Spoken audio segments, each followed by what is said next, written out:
Hi guys, it's Danielle with Northlawn Flower Farms. In today's video, I want to share with you some of the best perennials for a cut flower garden. Now these are all perennials that I grow here on our farm, and I use these in bouquets at our farm stand, and they always sell wonderfully for me.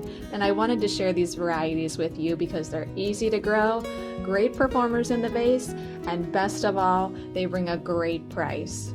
So let's just get started with my number one. It's the Peony. Those big, fluffy, gorgeous flowers, who can resist them? They tend to sell within 1 hour of me filling up the stand. It's really just amazing. Now, when you're picking a peony for cutting, you want to make sure to cut it in what we call the marshmallow stage. So you go up to the bud of the flower, you squish it between your fingers, and if it feels like a soft marshmallow, it's the correct time to pick it for the longest vase life. Now, of course, you can pick it in full flower. It's just going to decrease the vase life by about 2 days, but it's really up to you and what you're going to be using it for. Next up is the lily, and lily bulbs are so easy to grow. All you have to do is plant them in full sun and well-draining soil, and you're on your way to a beautiful, beautiful cut flower.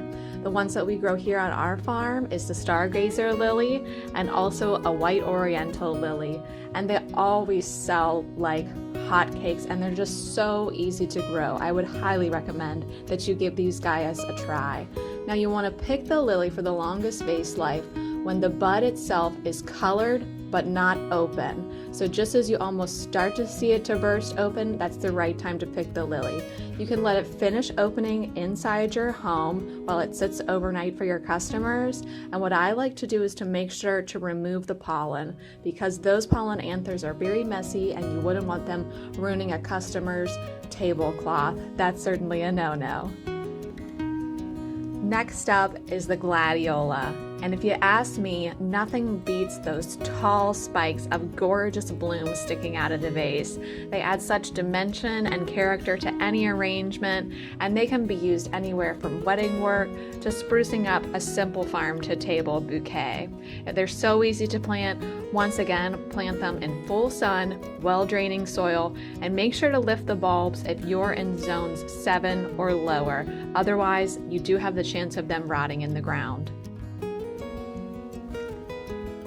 Now next up on my list is Sedum, and you might be questioning why I included this basic plant on the list, but it truly is a workhorse all season long. You're probably familiar with Autumn Joy, which is a great variety, and another one that I really enjoy is Lemon Jade Sedum. This variety stays a nice chartreuse green. Now you can pick Sedum at any point in the season. You can use it for foliage, you can use it in the green form, and you can use it when it goes pink, and oftentimes you'll get a vase life of up to 2 weeks in the vase, even without floral preservative. You can even use Sedum out of water for a few days and it won't wilt. It's truly a workhorse. Next up is the Obedient plant. Now I know Obedient plant comes in white and purple, but I absolutely love the purple variety.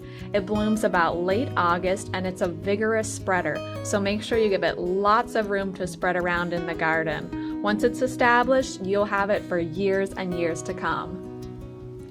Next up is Yarrow, and Yarrow comes in a wide variety of colors, from yellow to white to peaches and pinks. There's really a color for everyone, and they're easy to grow and they're even drought tolerant. Just a word to the wise, be prepared to divide these guys about every 2 years. They are vigorous spreaders in the garden, which when you're using them for cutting is a good thing, but either give them a lot of space to move around or be prepared to make divisions and move as necessary. Now, who doesn't love the flower that's next on my list, the Delphinium? There's a lot of different varieties out on the market, but the kind I like for cutting is the Pacific Giant series. These guys can reach 5 to 6 feet in the garden after just a few years. Now you want to make sure to stake these heavy, tall beauties, and the best time to harvest them for cutting is when about 1/3 of the flowers on each stem are open. You want to add floral preservative to the water when you're working with delphiniums, and you can expect a vase life of sometimes 8 days. Rounding out our list is the bleeding heart. And I know a lot of us think of bleeding heart and think it should stay out there in a garden, but I promise you, pick it for a bouquet once and you'll be hooked just like I was. My customers always love it, and they especially love the white bleeding heart, and it looks absolutely beautiful when paired with things like tulips, hostas, ferns, and peonies.